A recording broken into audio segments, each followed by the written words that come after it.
오늘 은혜 받으실 말씀은 창세기 25장 33절에서 34절까지의 말씀입니다. 창세기 25장 33절에서 34절의 말씀을 다 같이 봉독하겠습니다. 야곱이 이르되 오늘 내게 맹세하라. 에서가 맹세하고 장자의 명분을 야곱에게 판지라. 야곱이 떡과 팥죽을 에서에게 주매 에서가 먹으며 마시고 일어나 갔으니 에서가 장자의 명분을 가볍게 여김이었더라. 아멘. 믿음의 고백하겠습니다. 예수님 안에서 난 언제나 행복합니다. 예수님과 함께 기쁘고 즐겁게 삽니다.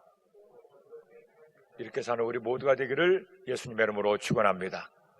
저는 오늘 함께 읽은 말씀을 중심으로 에서의 실수, 한번 따라합시다. 에서의 실수, 여하튼 제목으로 피차의 은혜를 나누고자 합니다. 제가 독일에 있을 때 한 번은 스페인의 마드리드에 간 적이 있습니다.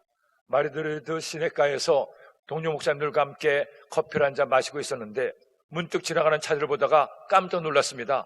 현대 포니가 아니라 현대 엘란트라가 달리고 있는 거예요. 저기 현대차가 있네? 눈이 번쩍 뜨였습니다. 외국에 나가면 다 애국자가 된다고 현대가 저에게 해준 것도 아닌데 현대차를 보는 순간에 얼마나 기쁘고 좋은지 그때부터 목사님들과 함께 우리 앞으로 30분 동안 지나가는 한국차가 몇 대나 있나 한번 세봅시다. 그래서 그때부터 다른 것 안 하고 30분 동안 저기 한 대 오네, 두 대네, 세 대네, 또 오네, 10대네, 20대네 30분 동안 거의 한 7, 80대 지나가는 자동차만 보고 그것을 셌던 적이 있습니다. 한국차를 보니 얼마나 반갑고 신기한지, 우리나라가 이만큼 잘 살고 차를 수출할 지경에 이르게 되었구나. 그런데 이제 어느덧 우리 한국의 차들은 점점 더 많이 생산되고 있습니다. 세계 5위의 차 생산 대국이었었는데 이제 올해 상반기에 세계 4위의 생산국이 되었습니다. 중국과 미국과 일본에 의해서 독일까지 제치고 저희들이 4번째로 많은 차량을 생산해내고 있으니 얼마나 기쁘고 좋은 일입니까? 그만큼 우리나라가 잘 살게 되었고 경제적으로 성장하게 되고 또 기술력을 확보했음을 알려주는 예라고 할 수가 있을 겁니다. 그렇다면 불과 수십 년 전만 하더라도 한 대 차도 생산하지 못한 우리나라가 어떻게 이처럼 차를 생산해낼 수가 있었습니까? 뭐니 해도 처음으로 차를 만든 현대자동차 때문이 아니겠습니까? 그 현대자동차 리더였던 정주영 회장의 리더십이 오늘날의 경제 강국을 만드는 데 큰 일조를 하게 되어 있습니다. 근데 사실은 이 정주영 회장 못지않게 우리나라가 자동차 강국이 되게 한 또 한 명의 인물이 있습니다. 정주영 회장의 동생이었던 정세영 회장이었습니다. 이 정세영 회장의 주도하에 우리만의 독자적인 모델이었던 현대차 포니가 1974년에 처음으로 생산하게 되었습니다. 그때부터 15년 동안에 현대 포니는 우리 한국을 자동차 나라로 만들게 되었고 전 세계에 자동차를 수출하는 그와 같은 수출 강국이 되게 했습니다. 그리고 드디어 지금은 세계 4위의 차 생산국이 될 수가 있었죠. 아니, 정세영 회장만이 아닙니다. 오늘날의 현대가를 이르기까지 정종 회장에게는 많은 동생들이 있었습니다. 그 동생들의 수고와 노력을 통해서 오늘날의 현대 기업을 일구어낼 수가 있었던 겁니다. 여러분, 사람이 살아갈 동안에 마음이 맞고 또 사이가 좋고 서로에게 힘이 되는 형제자매가 많으면 많을수록 좋은 것이 아니겠습니까? 힘들 때, 어려울 때 누가 뭐래도 한 핏줄을 나는 형제와 자매가 제일 큰 힘이 되는 것을 여러분도 아실 겁니다. 그렇게 형제와 자매가 함께 서로에게 힘이 되고 서로에게 도움을 주면 참 좋은데 그렇지 못할 경우가 있다는 것이죠. 에서와 야곱도 마찬가지였습니다. 에서와 야곱은 어머니 리브가를 통해 쌍둥이로 태어났습니다. 쌍둥이로 태어났으니 더 의가 좋아야 되는데 그렇지가 못했습니다. 결국 야곱에게 에서는 장자의 명분마저 빼앗기게 됩니다. 그러자 그때부터 에서는 야곱을 자신의 동생을 원수처럼 여깁니다. 동생을 잡아먹지 못해 안달이었고 그를 죽이려고 원한의 칼을 갈고 있었습니다. 그리고 그 모든 형제간의 원인을 동생 야곱에게 돌리고 있습니다. 그런데 성경에 보면 야곱만의 문제가 아니었습니다. 에섭은 그의 삶을 통해 형으로서 해서는 안 될 일을 했고 하나님 앞에 부끄러운 죄를 지었기 때문에 결국 그의 치명적인 실수를 통해 그의 삶이 망가지고 말았던 겁니다. 그러므로 오늘 이 시간 이 말씀에 나오는 에서의 실수를 우리가 돌아보기를 원합니다. 그래서 에서의 실수를 반면교사 삼아서 우리는 그와 같은 실수를 하지 않으므로 여러분의 삶에 하나님 은혜가 임하고 하나님의 복을 받게 되기를 예수님의 이름으로 축원합니다. 그렇다면 그는 어떤 실수를 범했습니까? 우리는 그런 실수를 범하지 않기 위해서 무엇을 하려야 됩니까? 제일 먼저 첫째로 그는 인내하지를 못했습니다. 여러분, 이삭이 리브를 만나 결혼합니다. 그런데 이 이삭은 순종파였습니다. 아버지 아브람만 해도 사랑하는 아내 사라가 있었지만 사라 외에 다른 여인들을 만나고 그들에게서 자녀를 낳기도 했죠. 하지만 이삭만큼은 일편단심이었습니다. 오직 한평생 리브가만을 아내로 삼아서 그렇게 사이좋게 오손도손 살아갔죠. 그런데 문제는 자식이 없는 거예요. 너무 부부간에 금슬이 좋으면 자식이 없다는 말이 있는데 그 말대로 결혼을 했지만 20년 동안 자식이 없었습니다. 그러니 이삭도 리브가도 노심초사했죠. 멀리 하란까지 가서 아내를 데리고 왔는데 아내가 아이를 생산하지 않는 겁니다. 그래서 하나님께 기도하던 끝에 마침내 20년 만에 그의 나이 60세에 자식을 얻게 되는데 쌍둥이가 태어나게 됩니다. 에서가 먼저 태어나고 간발의 차로 야곱이 태어납니다. 그때부터 에서는 당당하게 형 노릇을 하고 아버지 이삭의 사랑을 담뿍 받게 됩니다. 그런데 에서와 야곱은 쌍둥이였지만 그 성격이 완전히 달랐습니다. 에서는 어머니 리브가를 닮아서 성격이 활달하고 밖으로 나돌기를 좋아합니다. 반면에 야곱은 아버지 이삭을 닮아서 조용하고 집안의 기만을 좋아합니다. 어떻게 된 셈인지 어머니 리브가는 반대되는 성격의 야곱을 좋아했고 아버지 이삭 역시 자신과 반대되는 성격의 에서를 좋아했습니다. 더구나 에서는 장자이기도 했죠. 그 당시의 법으로는 장자는 아버지의 모든 유산과 재산을 물려받을 권리를 가지고 있습니다. 그러니 에서는 당당한 겁니다. 나는 장자야. 아버지의 모든 장자의 권리를 내가 다 물려받을 수가 있어. 반면에 야곱은 억울한 거예요. 간발의 차이로 동생으로 태어나서 인정받지 못하고 그렇게 항상 뒤로 밀려나는 신사가 되었습니다. 아버지의 사랑을 더 많이 받지를 못했습니다.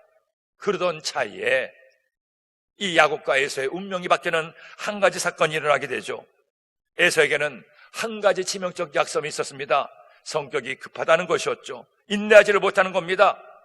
이것이 그에게 큰 실수를 야기시킵니다. 어느 날 에서가 그날도 들판에 나가 한참 사냥을 하고 놀고 다니다가 집안에 들어오는데 배가 굉장히 고픈 거예요.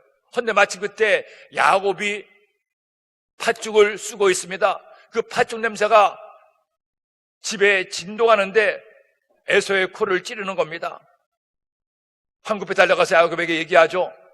야곱아, 팥죽을 좀 달라고 얘기를 합니다. 창세기 25장 31절 말씀해 보니 이와 같은 말씀이 나오죠. 야곱이 이르되 형의 장자의 명분을 오늘 내게 달라. 팥죽을 한 그릇 달라고 얘기를 했더니 야곱이 하는 말이 내가 팥죽 한 그릇을 줄 수는 있는데 그냥 줄 수는 없어. 형의 장자의 명분을 나에게 주면 내가 형에게 이 팥죽을 줄게. 그런데 이때 에서가 어떻게 말합니까? 32절 말씀에 이처럼 말씀하고 있죠. 에서가 이르되 내가 죽게 되었으니 이 장자의 명분이 내게 무엇이 유익하리요? 내가 당장 굶어 죽게 되었는데 장자의 명분이 무슨 나에게 유익이 있겠느냐? 내가 너에게 장자의 명분 줄 테니까 빨리 팥죽 한 그릇 달라는 겁니다. 아무리 배가 고파도 팥죽 한 그릇 안 먹는다고 죽겠습니까? 죽겠다는 거예요. 이 한 가지 사건을 통해서 그가 얼마나 성격이 급하고 참지 못했는지를 알 수가 있습니다. 그런데 사실은 단순히 팥죽만의 문제가 아닙니다. 그의 평생을 보면 그는 언제나 인내하지 못하는 그 성격 때문에 많은 문제를 일으켰고 그의 인생의 치명적 실수를 야기하게 됩니다. 인내의 열매, 이것이 그에게는 부족했습니다. 오늘날에도 마찬가지입니다. 많은 사람들이 열심히 살아가고 성공하기 위해서 그의 삶이 잘 나가기 위해서 얼마나 노력합니까? 그렇게 열심히 하다가도 부딪히는 문제가 있는데 참지 못하고 인내하지 못해서 결국 어려움을 겪는 경우가 너무나 많다는 거예요. 더구나 한국 사람에게서 이 인내는 치명적인 약점이 될 수가 있습니다. 이른바 빨리빨리 정신으로 우리가 가난을 극복하고 이만큼 잘 살 수가 있게 되었죠. 하지만 어느 때는 급해도 너무 급합니다. 조금만 참으면 되는데 그것을 참지 못해 결국 화를 불러일으키고 더 큰 문제를 야기하게 될 수가 있다는 것이죠.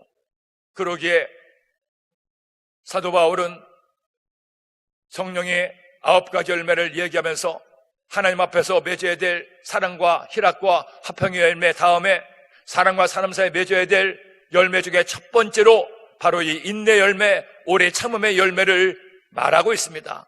오래 참음과 자비와 양선과. 우리가 예수님 믿으면서 에스처럼 실수하지 않기 위해서는 하나님 앞에 기도해야 됩니다. 하나님, 저로 인내를 배우게 하여 주옵소서.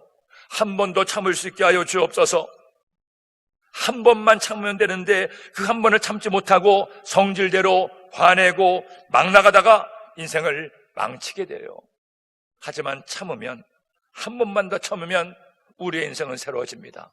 오늘 낮에 잠깐 어디를 가더라고 차를 몰고 가는데 도로가 2차선에서 공사 때문에 1차선으로 줄어드는 구간이 있었습니다. 그런데 제 앞에 한 대여섯 대 앞에 두 차가 그 1차선으로 들어가는데 원래 1차선으로 좁아지면 한 대씩 들어가야 되지 않습니까? 근데 두 차가 서로 양보하지 않고 계속 들어가요. 그걸 보면서 저러다 사고 날 텐데 하는데 아무도 양보하지 않고 1차선으로 들어가다 결국 접촉사고가 나고 말았습니다. 그런데 그 순간에 양쪽 차에서 운전자가 나오더니 바로 멱살을 잡고 흔들고 대로변에서 싸우는 거예요. 차는 점점 밀려오는데 다행히 저는 바로 옆에 길이 하나 있어서 그 옆으로 돌아서 빠져나왔지만 돌아서 나와서 저기서 보니 계속 싸우고 있습니다. 제가 볼 때 분명히 경찰까지 왔을 거예요. 요즘 코로나19 바이러스 때문에 많은 사람들이 스트레스를 받고 우울증에 걸리고 참지 못하고 성질을 내고 어려운 시대를 살아가고 있습니다. 아마 그분들도 그래서 그런지 몰라도 참지 못하고 그렇게 서로 싸우다가 어떤 일이 날지 알 수가 없어요. 우리에게 인내가 필요합니다. 에스처럼 질주하지 않기 위해서는 우리가 말도 참아야 되고 행동도 참아야 되고 화내는 것도 참아야 되고 내 생각대로 막 나가는 것도 참아야 됩니다. 참아야, 인내해야 우리는 아름다운 축복과 은혜의 열매를 얻을 수가 있게 되는 겁니다.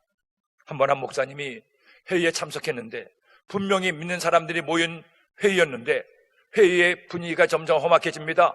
급기야는 서로 삿대질을 하고 막 화를 내고 싸우는 거예요.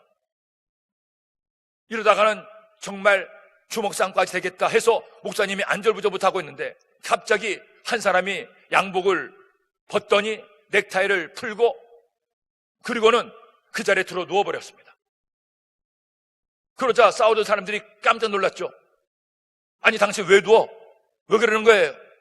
그러자 그 사람이 그런 얘기를 했습니다. 여러분이 지금 참지 못해서 싸우고 있는데 그러지 말고 잠깐 저처럼 누워보세요. 그러면 싸움이 그칩니다. 무슨 소리예요? 왜 누우면 싸움이 그칩니까? 그러자 그분이 또 하시는 말씀이 내가 사실은 몇 년 전에 집에서 아내와 대판 싸웠습니다.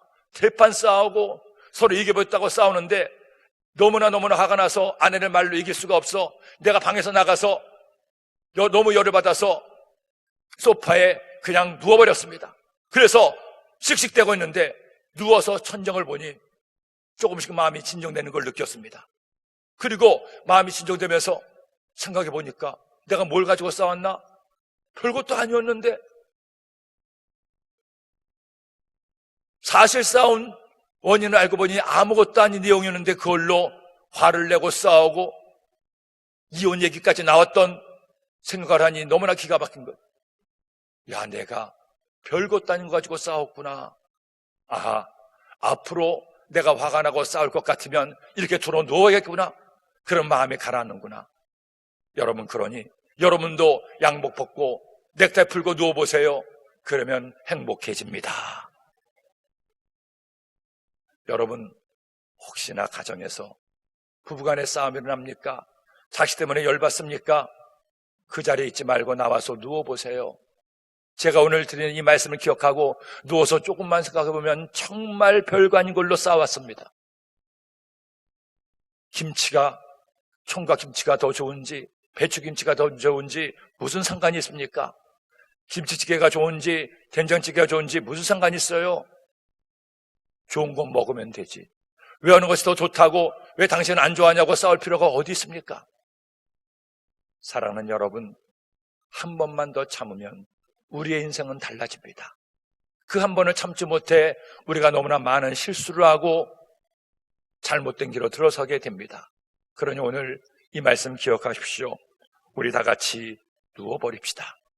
그렇게 참고 인내함으로 여러분의 삶이 더 많이 주님을 닮고 하나님이 기뻐하신 삶이 되기를 예수님의 이름으로 축원합니다. 둘째로, 에서는 하나님의 축복을 우습게 생각했습니다. 여러분, 사실은 에서만 급한 것도 아니었습니다. 사도 바울도 굉장히 급한 사람이었습니다. 그가 얼마나 성질이 급했느냐 하면 예수님을 만나고 나서 하나님의 은혜를 받은 다음에 바로 그는 나가서 사람들에게 복음을 전했습니다. 잠시 숨 고를 시간도 없었습니다. 하나님 은혜를 경험하자마자, 눈이 떠자마자 회당에 가서 예수님을 믿는 자를 핍박하고 잡아가려던 그가 오히려 예수님을 담대하게 전하니까 담에서 있던 모든 사람이 다 놀라고 만 거예요. 그가 한 곳에 진득하지 있지 못하고 하나님의 성령의 음성을 따라서 1차, 2차, 3차에 걸친 전도여행을 합니다. 물론 핍박 때문도 있었지만 그는 그곳에서 오랫동안 목회한 것이 아니라 그곳에 가서 복음을 전하고 교회를 세운 다음에 교회가 어느 정도 세워지면 또 다른 곳에 가서 복음을 전합니다. 그렇게 급한 성격을 하나님께서 인도하셔서 그로 순회 전도자가 되게 하신 거였죠. 사람과의 갈등과 다툼도 있었습니다. 자신의 뜻대로, 자신의 생각대로 안 한다고 베드로와 싸우기도 하고 이런저런 사람과 다투기도 했습니다. 그런 자기 자신을 바울도 너무나 잘 알았습니다. 내가 좀 더 참아야 되는데, 인내해야 되는데 인내하지 못하는 것이 너무나 하나님께 죄송했죠.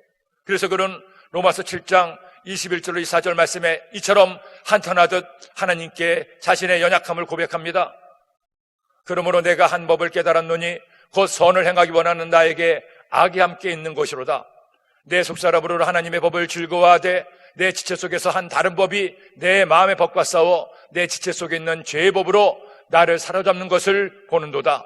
오라, 나는 공고한 사람이로다. 이 사망의 몸에서 누가 나를 건져내랴.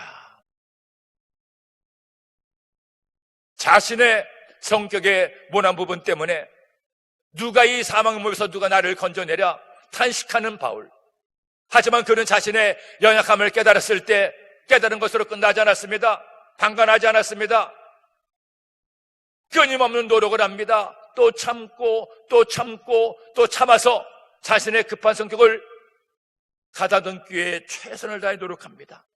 그렇게 조금씩 인내를 배우고 인내를 익혀서 마침내 하나님이 기뻐하시는 믿음의 사람을 될 수가 있었어요. 또 한 가지, 바울은 하나님을 경외하는 사람이었습니다. 하나님의 약속을 믿고 하나님의 뜻대로 살기에 최선을 다했던 사람이죠. 그런데 에서는 달랐습니다. 그는 하나님이 주신 장자라는 축복을 너무나 쉽게 생각했습니다. 오늘 말씀 31절 33절 말씀을 다시 한번 읽겠습니다. 야곱이 이르되 형의 장자의 명분을 오늘 내게 팔라. 에서가 이르되 내가 죽게 되었으니 이 장자의 명분이 내게 무엇이 유익하리요? 야곱이 이르되 오늘 내게 맹세하라. 에서가 맹세하고 장자의 명분을 야곱에게 판지라. 장자의 명분이라 함은 아버지가 하나님께 기도해서 하나님의 복을 장자에게 받게 하는 것이 장자의 명분입니다. 그런데 하나님이 주실 복을 팥죽 한 그릇에 팔아버린 거예요. 물론 에서는 장난으로 생각했지만 야곱은 달랐습니다. 장자의 명분이 얼마나 귀한 것인지, 하나님의 복을 받는 것이 얼마나 소중한 것인지를 알았기에 형 에서에게 팥죽까지 줘가며 명분을 받은 거예요. 아무리 장난이라도 하나님 주신 복을 맹세까지 하며 파는 것, 이것은 하나님을 우습게 생각하는 무서운 말입니다. 우리가 하나님을 믿을 때 사람이기 때문에 연약해서 때로는 원망도 하고 불평도 합니다. 낙심도 하고 좌절도 합니다. 하지만 아무리 그렇다고 하더라도 하나님의 자녀로서 해서는 안 될 말들, 행동들이 있습니다. 그런 말과 행동이 치명적인 실수가 될 수 있습니다. 특별히 말을 조심해야 됩니다. 언제나 말이 문제가 됩니다. 에서도 결국 말 때문에 실수하고 말 때문에 장자 명분을 빼앗기고 그 말이 씨가 돼서 어머니 리브가와 야곱이 에서의 장자 명분을 빼앗아 아버지 이삭의 복을 받게 한 것이었습니다. 그러기에 우리는 어떤 말을 하든지 한 번 더 생각하고 말을 해야 됩니다. 더구나 하나님 앞에서 하나님께 주신 약속을 저버리는 말을 하지 마세요. 하나님의 약속을 귀하게 여기세요. 그 입으로 좋은 말, 긍정적인 말을 하세요.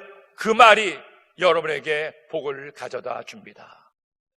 어느덧 저도 목회를 좀 오래 하고 많은 분들과 동역을 하는 기회를 가지게 되었습니다. 그런데 함께 동역하던 한 목사님이 계시는데 그 목사님은 제가 어떤 말씀을 드려도 한 번도 노라는 법이 없습니다. 항상 긍정적으로 말씀하십니다. 때로는 그 일이 본인에게 부담도 되고 또 많은 시간을 필요로 하는데도 말씀을 드리면 네 목사님 알겠습니다. 예 그렇게 해보죠. 예 잘 될 것 같습니다.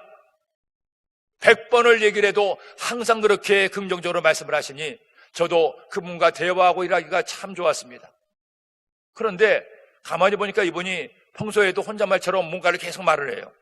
무슨 혼잣말을 저렇게 하나 하고 한 번은 유심히 들어보니까 하나님 감사합니다. 하나님 감사합니다. 예 주님 감사합니다. 감사합니다 말을 계속 하는 겁니다. 제가 나중에 참다 궁금해서 물어봤죠. 목사님, 제가 보니까 목사님은 항상 혼자 있어도 감사합니다, 감사합니다, 하나님 감사합니다 하는데 특별한 이유가 있습니까? 그러자 그 목사님이 하시는 말씀이 목사님, 사실 저는 굉장히 성격이 소극적이고 부정적이었습니다. 주의적이 된 다음에도 자꾸만 부정적인 것만 보이고 성도들을 봐도 안 좋은 것만 먼저 보여서 그것 때문에 마음이 시험도 들고 그러다 보니까 목회를 제대로 하지 못했습니다. 어느 날 제가 하나님 앞에 하나님 제가 죄종으로 사명을 감당하는데 자꾸만 성도들이 안 좋은 면이 보이고 교회에서 마음에 안 드는 일만 보입니다. 그러니 어떻게 좋을지 알 수 없습니다. 왜 그분들이 그렇게 일을 하시고 왜 교회에 이런 일들이 있는지 모르겠습니다. 주님께서 인도하여 주옵소서. 제가 그렇게 기도했는데 하나님께서 제 마음에 그런 말씀을 주셨습니다. 얘야, 그 사람들이 문제가 아니고 교회가 문제가 아니고 그렇게 생각하고 말하는 네가 문제다. 네가 바뀌지 않으면 절대로 교회도 바뀌지 않고 사람도 바뀌지 않는다. 그들 다 어떻게 네가 바꿀 수 있겠니? 그러니 네가 바꿔라 하시는 말씀이 목사님 저는 그때 가장 귀한 것을 배웠습니다. 남의 문제가 아니라 내가 문제인 것을 알았습니다. 그때부터 저는 그래 내 성격이 부정적이고 안 좋은 것만 먼저 보는데 내 성격부터 바꿔야겠다. 무조건 감사해야겠다. 그때부터 목사님 저는 되든 안 되든 무조건 감사합니다. 감사합니다 얘기를 하고 다 내를 연습을 했습니다. 네 알겠습니다. 네 감사합니다. 그렇게 습관이 될 수 있도록 계속 감사합니다를 하다 보니 어느새 하나님께서 제 마음을 바꿔주시고 생각을 바꿔주셔서 이제는 성도님을 봐도 좋은 점이 먼저 보이고 교회 무슨 일을 해도 우리 교회에 좋은 점이 먼저 보여서 제가 목회를 이렇게 할 수 있도록 됐으니 하나님께 너무너무 감사합니다. 그 말씀을 듣고 저도 많은 은혜를 받았습니다. 왜? 저도 그랬던 사람이었기 때문에. 저는 주의종이 되기 전께 저는 정말 부정적인 사람이었는데 주의종이 되고 나서 어느 순간 하나님께서 그냥 바꿔주셨어요. 저는 스스로 못 바꿀 줄 아셨기 때문에 그런지 몰라도 주의종이 되고 나서 얼마 안 됐을 때 은혜를 주시고 단번에 바꿔주셔서 그때부터 긍정적인 생각을 하고 긍정적인 말을 하게 되었고 그리고 소극적이었던 저를 적극적으로 바꿔줘서 새로운 일을 도모하고 기도하고 계획하게 하셨고 이 모든 것이 오직 주님의 은혜인 줄로 믿습니다. 사랑하는 여러분, 우리의 말을 조심해야 됩니다. 하나님께 주신 복을 우습게 여기면 안 되고 하나님의 은혜를 귀하게 여기는 마음을 가지고 있어야 됩니다. 그렇게 좋은 말을 하고 칭찬과 격려와 긍정과 감사의 말을 통해서 하나님의 복을 받는 여러분 되기를 예수님의 이름으로 축원합니다. 그리고 셋째로, 그는 육체의 생각을 따라 살았습니다. 더구나 에서의 실수는 이것만으로 끝난 것이 아니죠. 오늘 본문의 말씀에는 나오지 않지만 에서의 인생에서 가장 결정적인 실수를 하게 됩니다. 창세기 26장 34절로 35절 말씀을 함께 읽겠습니다. 에서가 40세에 헷족속 부엘의 딸 유딕과 헷족속 엘론의 딸 바스맛을 아내로 맞이하였더니 그들이 이삭과 리브가의 마음의 근심이 되었더라. 여러분, 아브라함이 왜 멀리 하란까지 가서 리브가를 아들 이삭의 아내로 데려오게 했습니까? 가나안 지방에 여인들이 없었습니까? 아니죠. 거기도 많은 여인들이 있었습니다. 그럼에도 먼 거리에 있었던 하란까지 종을 보내어 리브가를 데리고 온 것은 하나님을 경외하는 여인을 만나게 하기 위해서였습니다. 그래서 이삭이 리브가와 결혼함으로 믿음의 가문을 이뤄갈 수가 있었죠. 헌데 에서는 성격이 급했습니다. 에서는 영혼보다 육체를 더 귀하게 여겼습니다. 성질 급한 그는 하나님을 경외하는 여인을 찾아올 생각도 하지 않습니다. 바로 근방에서 찾습니다. 더구나 근처의 가나안 여인들 가운데 미모가 아름다운 여인들을 보고 그 육체에 빠져서 그만 그 여인들을 아버지와 상의도 하지 않고 어머니와 상의하지 않고 덜컥 아내로 삼아버린 거예요. 여러분, 한 가정의 아내가 역할이 얼마나 중요한지 결혼을 하신 분들은 아시지 않습니까? 아내가 믿음이 좋으면 온 가족이 믿음이 좋아집니다. 아내가 부지런하면, 어머니가 부지런하면 남편도 아이들도 부지런해지게 됩니다. 그 아내가, 어머니가 어떻게 가정을 이루냐에 따라서 가정의 행복과 불행이 결정이 됩니다. 그런데 에서는 단순히 육체를 따라 가나안의 여인들을 취했을 때 결국 이것이 치명적 실수가 돼서 어머니에게서 눈이 벗어나게 되고, 어머니는 하나님께서 원래부터 예정하신 대로 하나님이 야곱을 택하셨음을 알고 남편까지 속여 야곱에게 장자의 축복을 받게 한 것입니다. 그리고 야곱을 멀리 하란 땅에 보내서 하나님을 경외하는 여인으로 아내를 삼게 했던 것이었죠. 여러분, 우리가 예수님을 믿으면서 또 하나 기억해야 될 것이 있습니다. 예수님을 믿는 하나님의 사람들은 죽었던 영혼이 깨어나 이제 영에 속한 사람이 되었으니 육체보다 더 소중한 영혼을 기억하고 영혼을 잘되게 해서 노력하는 여러분 되기를 예수님의 이름으로 축원합니다. 세상 사람들은 육체를 따라 삽니다. 세상 사람들은 에서처럼 육체의 아름다움을 취해서 아내를 맞이하고 남편을 맞이합니다.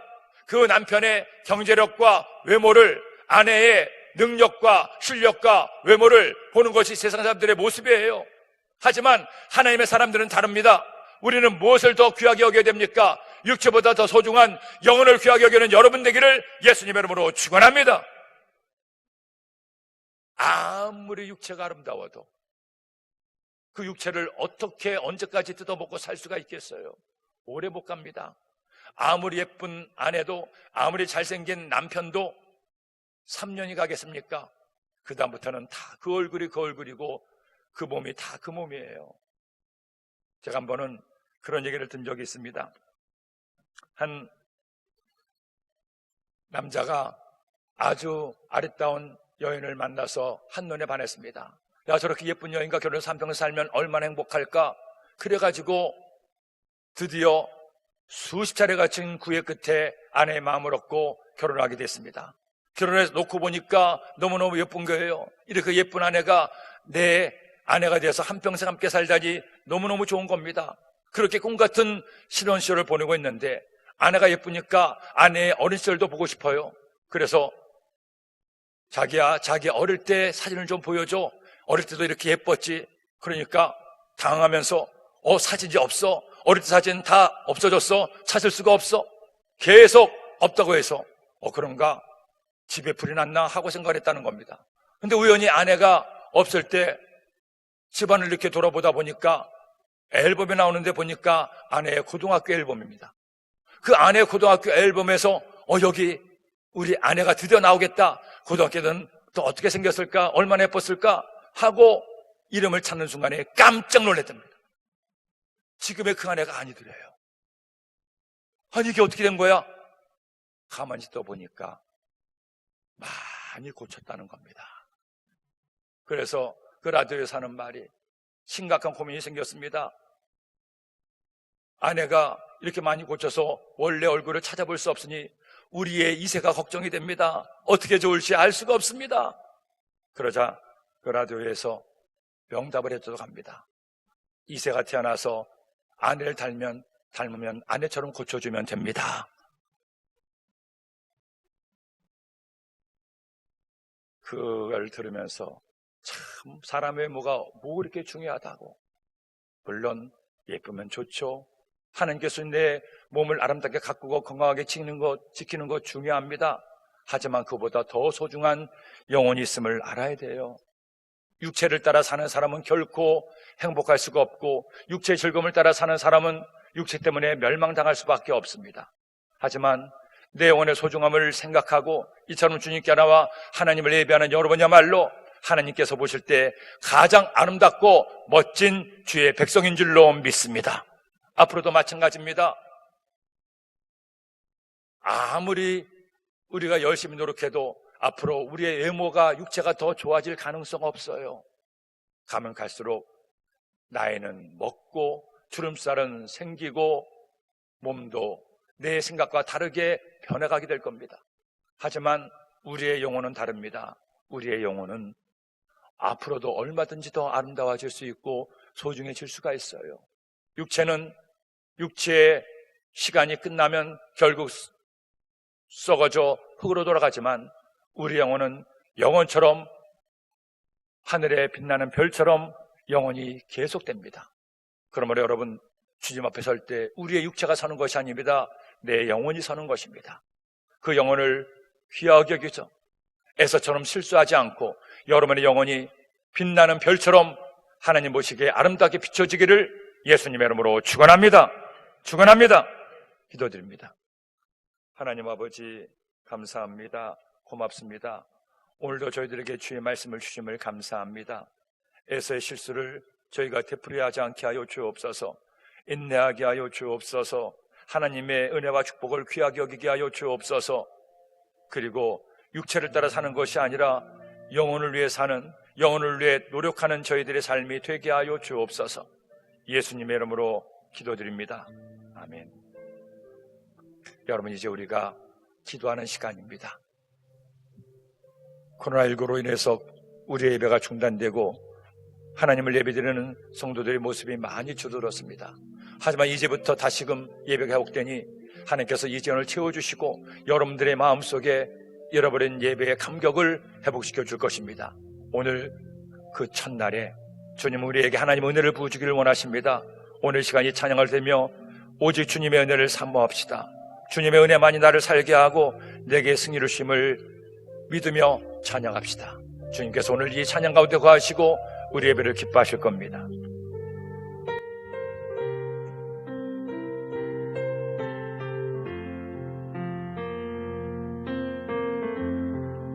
나를 지으신 이가 하나님,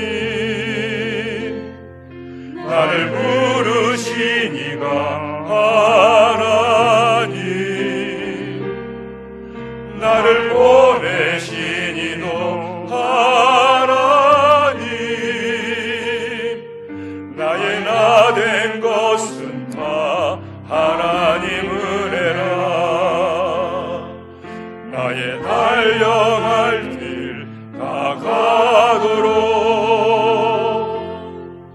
나의 마지막으로 다하도록 나로 그 십자가 품게 하시니 나의 나 된 것은 다 하나님 은혜라. 한량없는 은혜를 찬양합니다. 한량없는 은혜 갚지 길 없는 은혜를 찬양합니다. 갚을 길 없는 은혜 내 삶을 애워 사는 하나님의 은혜 나 주저함없이 그 땅을 밟게 하여 주시옵소서. 주저함없이 그 땅을 밟음도 나를 붙드시는